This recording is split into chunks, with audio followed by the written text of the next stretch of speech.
ഇരുട്ടിനെ ഇഷ്ടപ്പെടുന്നവർ വളരെ കുറവാണ്. ഇരുട്ട് പലർക്കും ഭയമുളവാക്കുന്ന ഒന്നാണ്. അതുകൊണ്ട് തന്നെ ഭൂമിയെ ഇരുട്ട് മൂടുമ്പോൾ ആളുകൾ കൂടണയുവാനായിട്ട് ശ്രമിക്കും. എവിടെയെങ്കിലും അവർ ഒരുമിച്ച് പാർക്കുവാനായിട്ട് അവർ ആഗ്രഹിക്കും. എന്നാൽ രാത്രിയിലെ ഇരുട്ടിന് നമ്മളോട് പറയാൻ ഒരു സന്ദേശമുണ്ട്. ഭൂമിയെ എത്രയധികം ഇരുട്ട് വിഴുങ്ങുവാൻ ശ്രമിച്ചാലും രാത്രികളിൽ നാം ആകാശത്തേക്ക് നോക്കുകയാണെങ്കിൽ ദൈവം അവിടെ നക്ഷത്രത്തെയും ചന്ദ്രനെയും വെച്ചിട്ടുണ്ട്. എന്തിനാണെന്നറിയാമോ? ഇരുട്ട് മൂടിയ ഭൂമിയെ പ്രകാശിപ്പിക്കുവാൻ.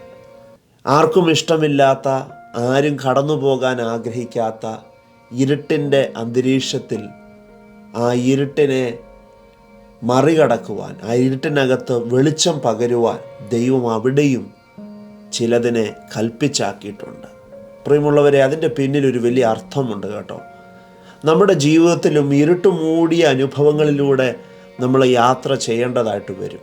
അത്തരത്തിലുള്ള സന്ദർഭങ്ങൾ കടന്നു വരും.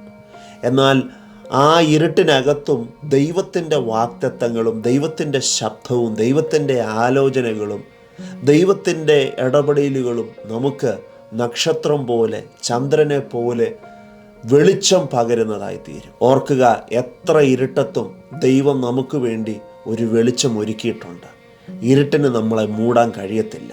നമ്മുടെ ഭാവിയെ, നമ്മുടെ ജീവിതത്തെ, നമ്മുടെ ജീവിത പശ്ചാത്തലങ്ങളെ ഇരുട്ട് മൂടുന്നത് പോലെ നമുക്ക് തോന്നുമെങ്കിലും അവിടെയെല്ലാം ഓർക്കേണ്ടത് ദൈവം ഒരു വെളിച്ചത്തെ അവിടെയും ഒരുക്കിയിട്ടുണ്ട്.